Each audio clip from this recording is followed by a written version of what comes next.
Hello everyone, I hope all of you are doing very well. So welcome to the class. So आज हम start करेंगे is matter around us pure. ठीक है. So very good evening to all of you. So matter around us pure ये chapter है आपका और important है और इंटरेस्टिंग भी है. इसमें सबसे पहले हम पढ़ेंगे प्योर सब्सटेंसेस. तो सबसे पहला क्वेश्चन ये है कि मैटर अराउंड अस प्योर मतलब मैटर हमारे चारों तरफ प्योर है या नहीं. देखो मैटर हम पढ़ चुके हैं. ठीक है. मैटर क्या है? Anything that has mass, occupying some space, उसे हम क्या कहते थे? Matter. Can be perceived by our senses. जैसे कि pen, notebook, chair, table, humans, animals, mic, everything क्या है? ये मैटर. बट क्या सारे मैटर प्योर हैं? ये बात आती है. मान लीजिए आप किसी दुकान पे गए, आपने देखा मिल्क की बोतल रखी हुई है और लिखा हुआ उस पैकेट पे क्या? Pure milk. तो क्या ये प्योर है? या फिर आपने देखा होगा जैसे घी के पैकेट्स होते हैं तो उन पे लिखा होता है प्योर देसी घी. तो क्या वो प्योर है? नहीं. ऐसा क्यों? ऐसा इसलिए कि जैसे मिल्क, अगर मैं मिल्क की बात करूं तो साइंस में और रियलिटी में दोनों चीजें, प्योरिटी की डेफिनेशन अलग अलग है. मान लीजिए एक यहां से एक नदी बह रही है और इस नदी में एकदम से क्लीन वाटर है. क्लीन, कोई डर्ट नहीं, कोई गार्बेज नहीं. ठीक है, क्लीन वाटर. दूसरी तरफ यहाँ पर एक और नदी है जिसमें बहुत सारे डर्ट, गार्बेजेस वगैरह वगैरह, बहुत सारी चीजें एटसेट्रा.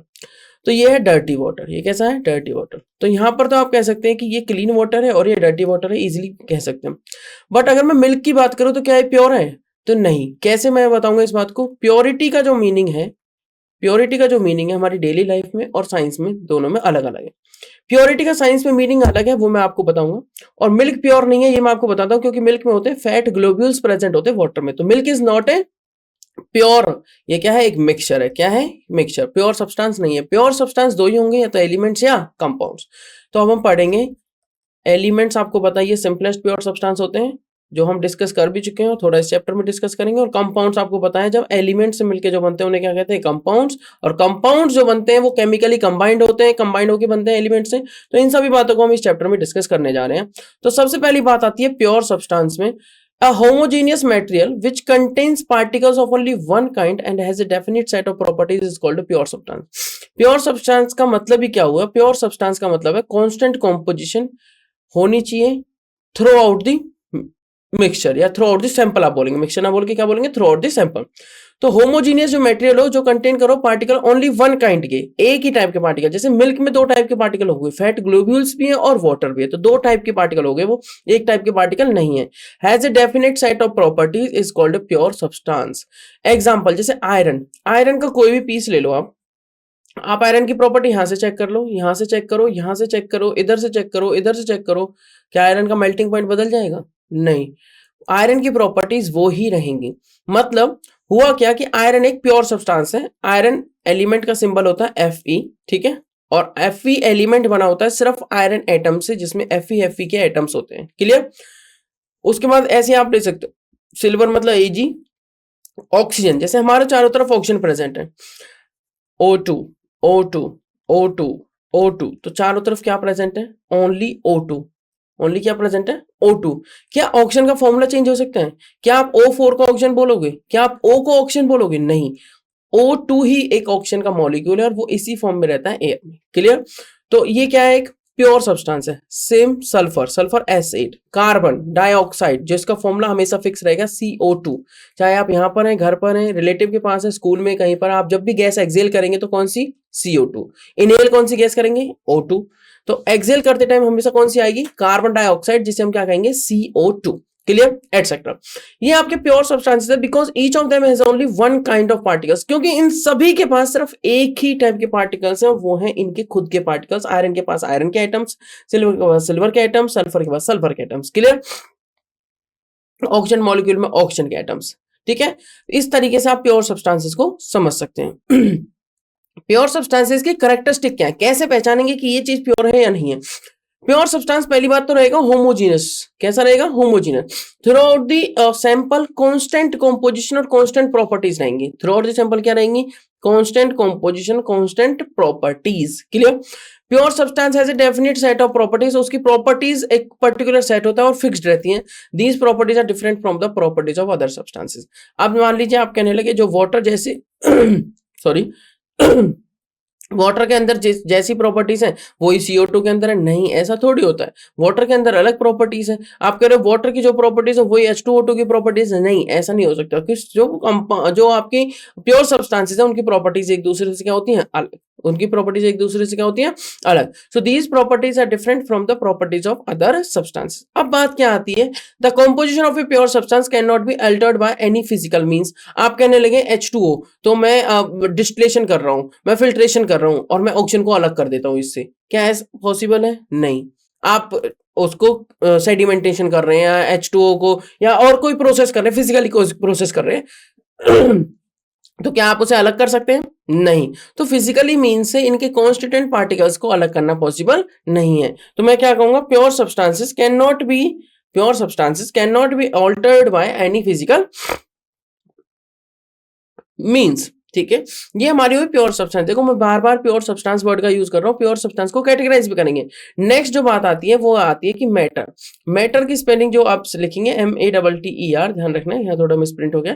तो मैटर को क्लासिफाई किया गया दो चीजों में। देखो मैटर हो सकता है प्योर सब्सटेंस हो और या मिक्सचर हो। अब pure substance only one type of substance is present, no impurities, ध्यान रखना no impurities. Mixture more than one substance are present, जैसे कि मैंने एग्जांपल दिया था आपको मिल्क में दो टाइप के सब्सटेंसेस, ठीक है, जैसे फैट ग्लोब्यूल्स हो गया और वाटर हो गया। अब मिक्सचर फर्दर दो टाइप के हो सकते हैं, एक होगा होमोजीनियस मिक्सचर जिसको हम सॉल्यूशन कहेंगे, और एक हेटेरोजेनियस मिक्सचर जिसमें दो चीजें होंगी, सस्पेंशन एंड कोलोइड्स। और प्योर सब्सटेंसेस को हम कहेंगे एलिमेंट्स, और कंपाउंड्स को हम क्या कहेंगे, प्योर सब्सटेंसेस। जो आपको पता है एलिमेंट्स होते हैं वो होते हैं सिंपलेस्ट प्योर सब्सटेंस,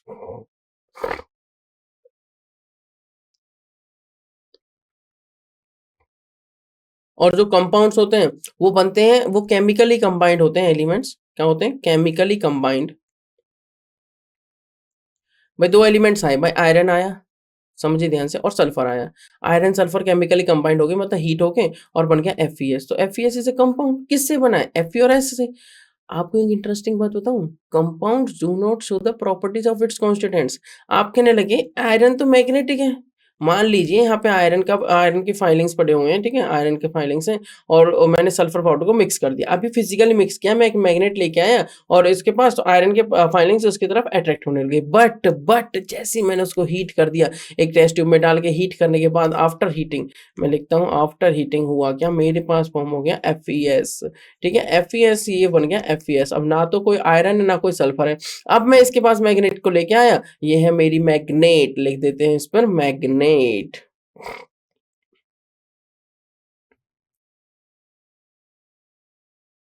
ये है मैग्नेट। जब मैं इसके पास मैग्नेट लेके आया तो हुआ क्या, आयरन सल्फाइड जो है वो अट्रैक्ट ही नहीं हो रहा, क्योंकि आयरन सल्फाइड तो मैग्नेटिक है ही नहीं नेचर में, जबकि आयरन तो मैग्नेटिक है। तो इस वजह से पता लगता है क्या, कि जो प्रॉपर्टीज हैं एक कंपाउंड की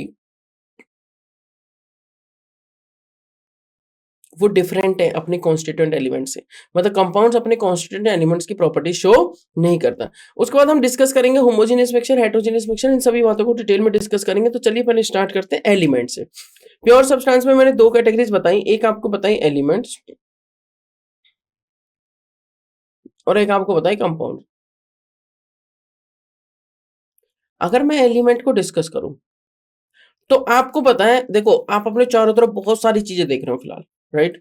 अगर आप अभी जहां पर मान लो रूम में बैठे हो तो आपकी टेबल है, आपकी बुक्स है, नोटबुक्स हैं, पेन है, ठीक है, आप हो मान लो कुछ खा रहे हो तो आपका खाना है, ऊपर सेलिंग फैन है, ठीक है, AC है, और एटसेट्रा बहुत सारी चीजें आपकी सराउंडिंग में रखी हुई हैं जो मैटर है।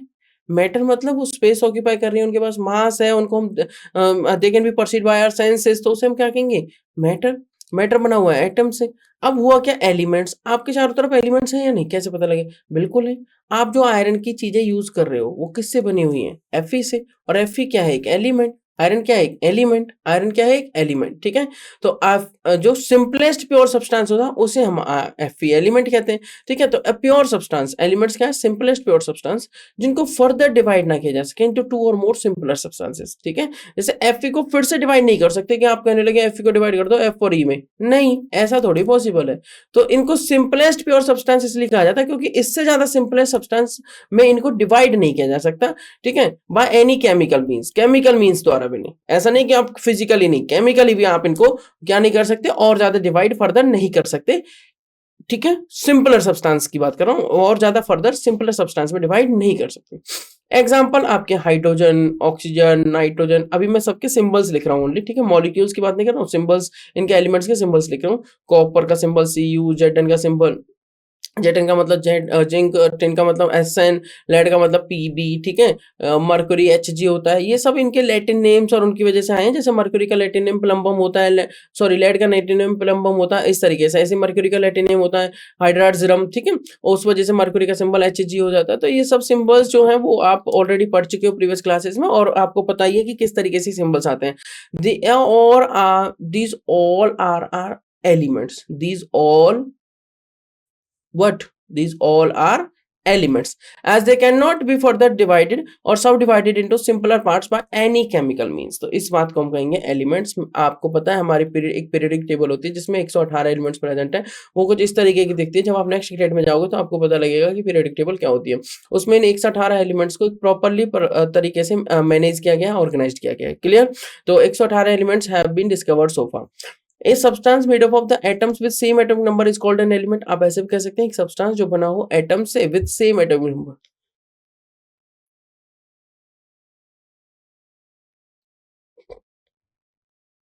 एक चीज आपको ध्यान रखनी है, अगर एटॉमिक नंबर सेम है तो इसका मतलब वो एलिमेंट सेम टाइप के एटम होंगे, मतलब सेम टाइप एटम।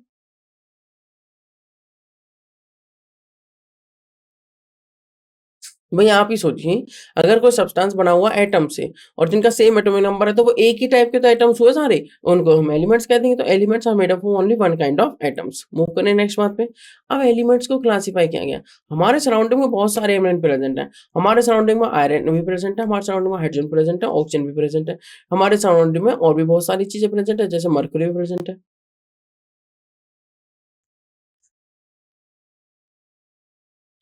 अब ये जो एलिमेंट्स हैं इनको क्लासिफाई किया जाता है इनकी फिजिकल स्टेट के बेस पे। किस किस चीज में? All elements can be classified into 3 groups. जब आप आगे की क्लासेस में जाओगे तो आपको पता लग जाएगी। एक्चुअली 5 स्टेट्स हम रीड करते हैं अभी, ठीक है, बट बेसिकली हमें 3 रीड्स करनी है यहाँ पे। सॉलिड, लिक्विड, गैस, उसके अलावा बीईसी, बॉस, आइंस्टीन, कंडेंसेट और प्लाज्मा भी होती हैं, ठीक है।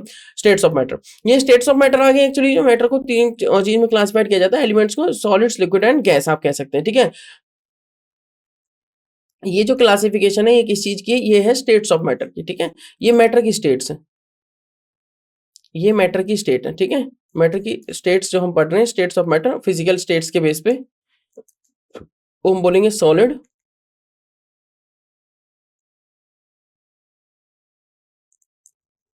और गैसेस, ठीक है। मैटर की भी 3 स्टेट होती हैं। अब देखिए एलिमेंट्स को कैसे क्लासिफाई किया गया सॉलिड, लिक्विड, गैस में। देखिए क्या देखा गया है कि 2 element exist as liquid at room temperature. कौन कौन से? मर्क्यूरी और ब्रोमीन। ये रूम टेम्परेचर पर भी क्या है? लिक्विड है। और क्या देखा गया?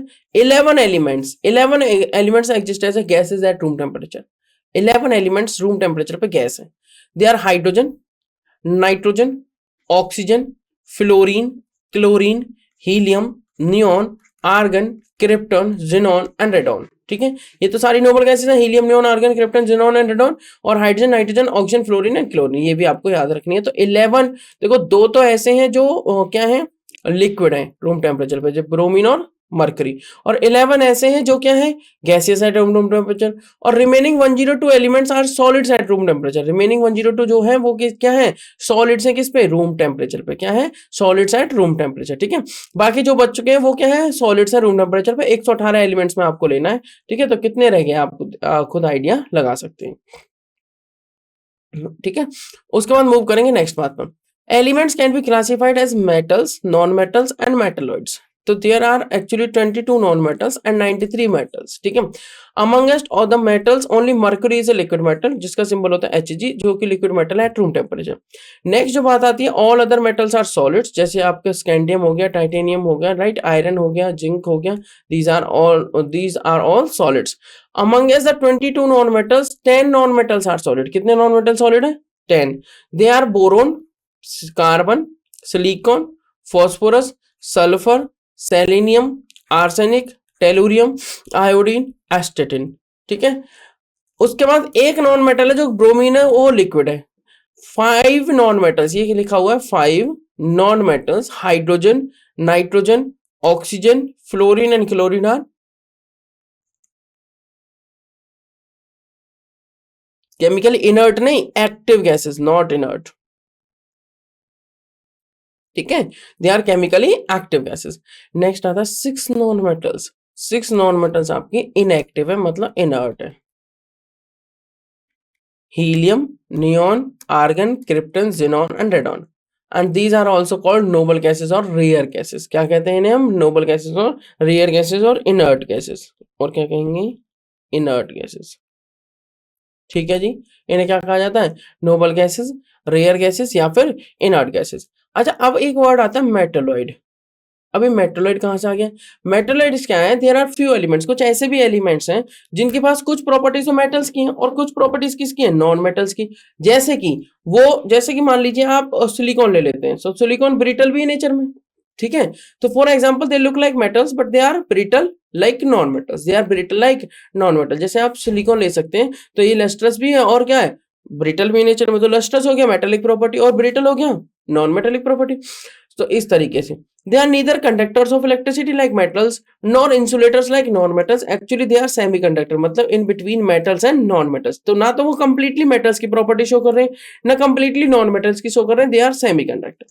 नेक्स्ट आता है मेटलॉइड्स के बारे में कुछ इंपॉर्टेंट बातें। they are elements which show some properties of metals and some other properties of non-metals are called metalloids। कुछ प्रॉपर्टीज ऑफ मेटल की, कुछ दूसरी प्रॉपर्टीज नॉन मेटल्स की शो कर रहा हूं, उन्हें क्या कहेंगे? Metalloids. Their properties are intermediate between the properties of metals and non metals. उनकी प्रॉपर्टीज क्या है? इंटरमीडिएट है, किसमें? Between the properties of metals and non metals. Metalloids are also sometimes called semi-metals। Metalloids को हम क्या कहते हैं? Semi-metals। The important examples of metalloids are boron, silicon, silicon का सिंबल होता है capital S small I, germanium, ठीक है। Important examples of boron, silicon and germanium। मैं फिर से रिपीट करता हूँ, their properties are intermediate between the properties of metals and non-metals। और metalloids को sometimes क्या कह देते हैं हम? Semi-metals। क्या कह देते हैं? Semi-metal, ठीक है। चलिए मूव करेंगे नेक्स्ट बात पर। मेटलॉइड्स के अंदर जो बात आती है, एक आती है hydrogen is the lightest element. क्या बात आती है? Hydrogen is the lightest element. आपको पता है हाइड्रोजन का एटॉमिक नंबर भी कितना दिया गया है? 1। और इसका मास नंबर भी कितना होता है? 1। वैसे इसके 3 आइसोटोप भी होते हैं, 1s1, 1s2, 1s3 होते हैं। नेक्स्ट बताती है elements can be classified as a normal elements and radioactive elements. अभी नॉर्मल कौन से, रेडियो एक्टिव कौन से? देखो, the elements which do not give out harmful radiations are called normal elements। मैं रिपीट करता हूं, the elements which do not give out harmful radiation, जो खुद से बैठे हुए हैं। मान लीजिए यहाँ कोई एलिमेंट बैठा हुआ है, इस बात को आप एक एग्जांपल से समझ सकते हो। आपकी क्लासरूम में, हर क्लासरूम में एक बच्चा तो ऐसा होता है जो बहुत ज्यादा बातें करता है। तो हुआ क्या, ये मान लीजिए क्लासरूम है, ठीक है, ये 9 का मैंने बनाया है, ठीक है। और यहाँ पे बच्चे बैठे हुए हैं, स्टूडेंट्स बैठे हुए हैं। तो यहाँ पर एक स्टूडेंट्स है, तो आज वो एब्सेंट है। तो आज वो एब्सेंट है, एक्चुअली में उस स्टूडेंट की क्या क्वालिटी थी? वो खाली नहीं बैठ सकता। खाली मतलब वो जब भी बैठता है तो बातें करता रहता है, बातें करता रहता है, बातें करता रहता है, बातें करता रहता है। मतलब रेडियो एक्टिव एलिमेंट जहां भी रहेगा वो रेडिएशन छोड़ता रहेगा, छोड़ता रहेगा, छोड़ता रहेगा, छोड़ता रहेगा। बट जैसे क्या हुआ, वो स्टूडेंट आया तो फिर से यहाँ क्लास में बातें स्टार्ट हो गई। मतलब कि जो रेडियो एक्टिव एलिमेंट है उसकी प्रेजेंस और एब्सेंस को ढंग से पता लगा सकते हैं। रेडियो एक्टिव एलिमेंट क्या कर सकते हैं? रेडिएशन छोड़ते रहते हैं। Normal elements do not give out harmful radiations are called normal, and elements from like atomic number 1 to atomic number 82 are normal elements, ठीक है।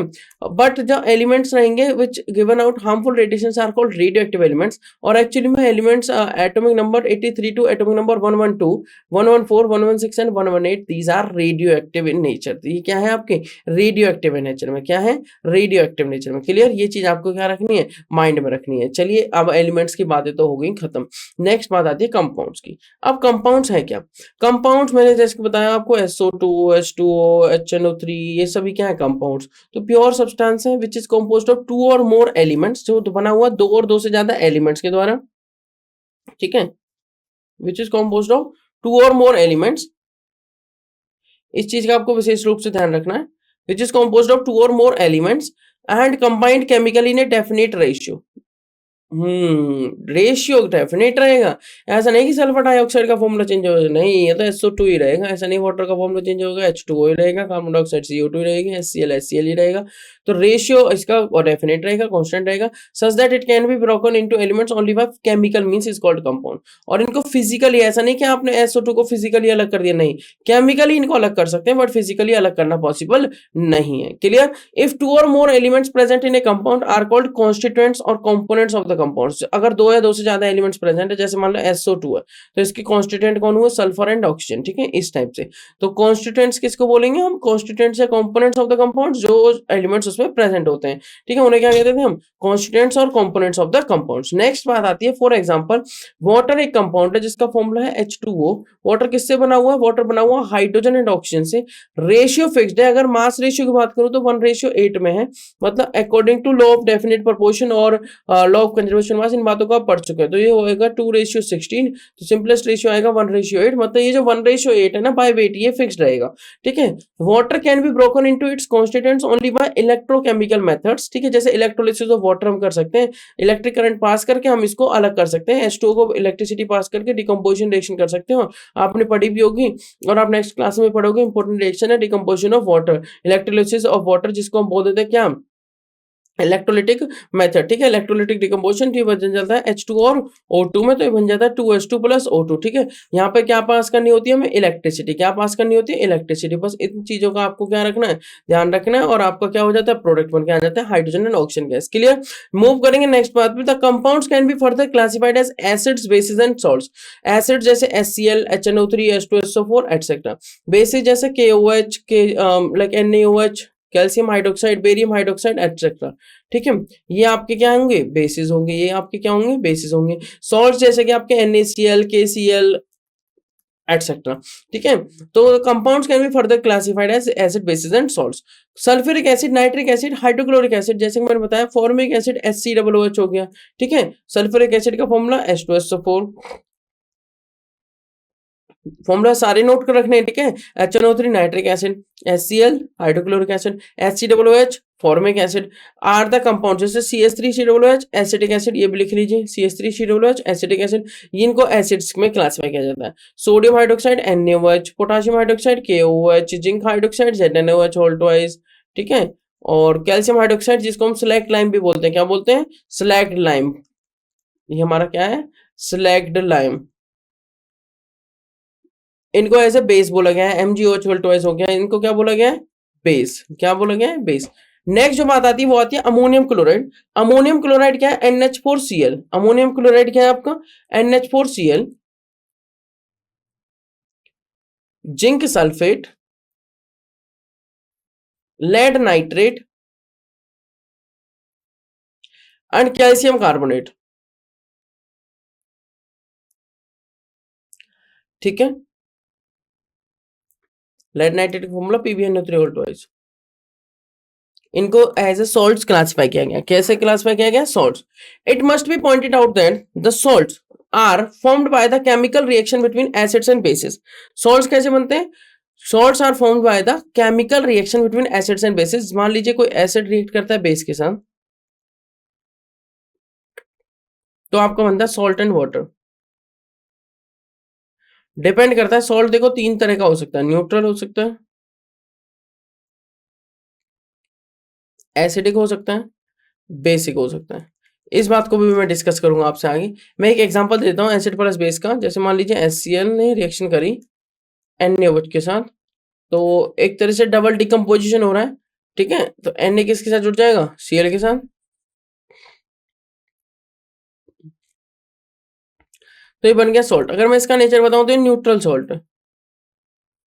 रीजन, ये एक स्ट्रॉन्ग बेस है, ये स्ट्रॉन्ग एसिड है। अगर मैंने सेम अमाउंट लिया और कंडीशन सब एक्यूरेट रखी है तो ठीक है। ये किसके बारे में बात हो रही है अभी?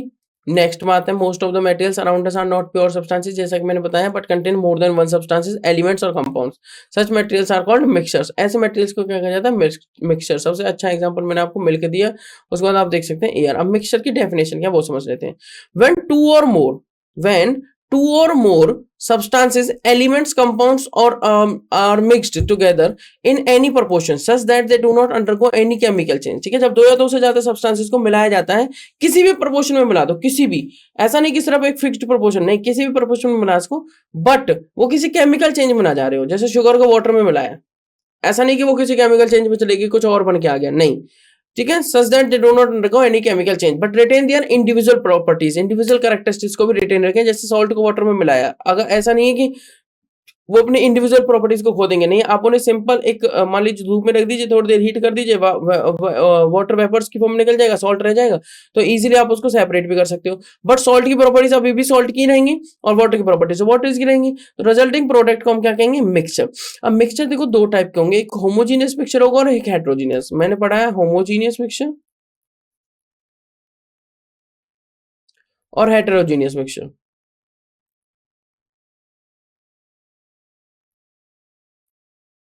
ठीक है, अब होमोजीनियस क्या है, होमोजीनियस खुद ही कह रहा है सेम, सेम मतलब यूनिफॉर्म से समझेंगे आप यहाँ पे। Homogeneous mixture is a mixture in which different constituent are mixed uniformly, different constituents को मिक्स किया जाता है but uniformly is called a homogeneous mixture. जैसे मान लीजिए होमोजीनियस मिक्सचर को आप ऐसे समझ सकते हैं, आपने लिया एक ग्लास पानी,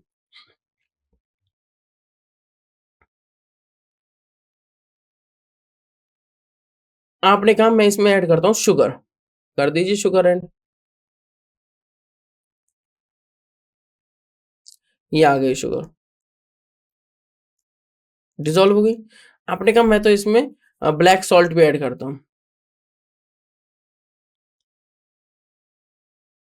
आपने जी ब्लैक सॉल्ट भी ऐड कर दिया।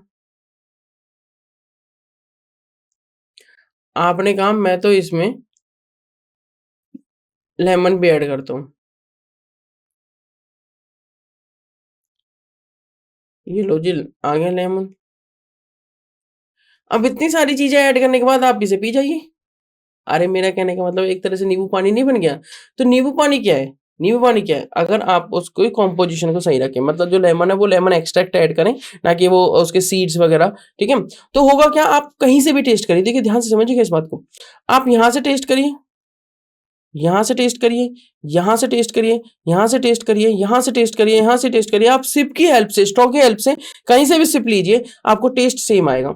मतलब इन सारी चीजों की एक यूनिफॉर्मनेस बन चुकी है, मतलब एक कांस्टेंट प्रॉपर्टीज हो चुकी हैं, ठीक है, कहीं से भी चेक करिए। तो mixture in which different constituents are mixed uniformly, ठीक है, and throughout the sample क्या रहेगी, यूनिफॉर्म रहेगी, उसे हम क्या कहेंगे, होमोजेनियस मिक्सचर।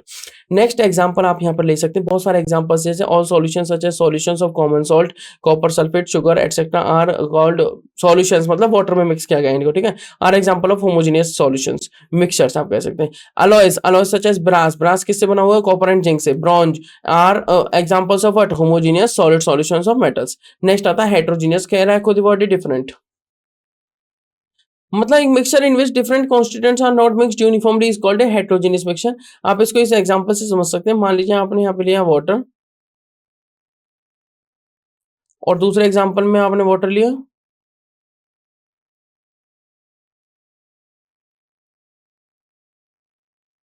और यहाँ पर ऐड कर दिया चॉक पाउडर,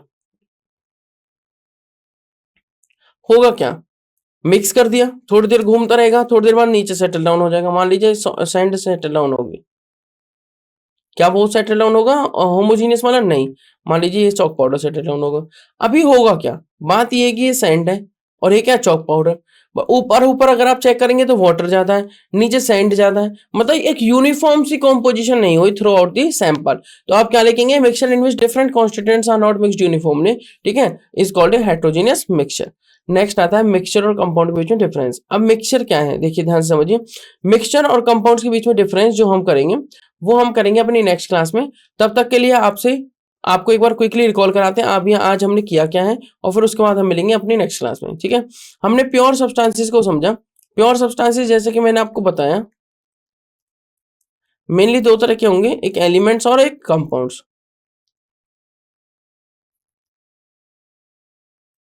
ठीक है।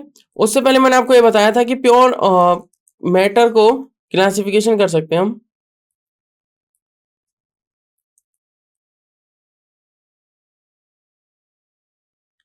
मैटर को क्लासिफाई किया जा सकता है किसमें, देखो ये लिखा मैंने मैटर, बताइए किसमें किसमें क्लासिफाई किया जा सकता है। एक बार जैसे कि मैंने क्लासिफिकेशन आपको दिखाई थी, प्योर सब्सटेंस में,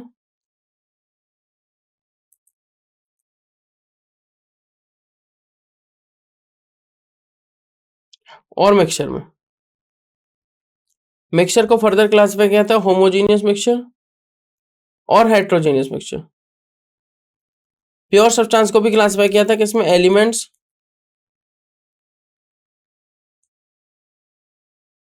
और कंपाउंड्स, एलिमेंट्स और कंपाउंड्स। ठीक है, ये हमने क्लासिफिकेशन पढ़ ली और कुछ बातें पढ़ ली। उसके बाद हम जो पढ़ेंगे मिक्सचर और कंपाउंड के बीच में डिफरेंस, वो पढ़ेंगे अपने नेक्स्ट क्लास में। तब तक के लिए थैंक यू सो मच, मिलते हैं आपसे नेक्स्ट क्लास में।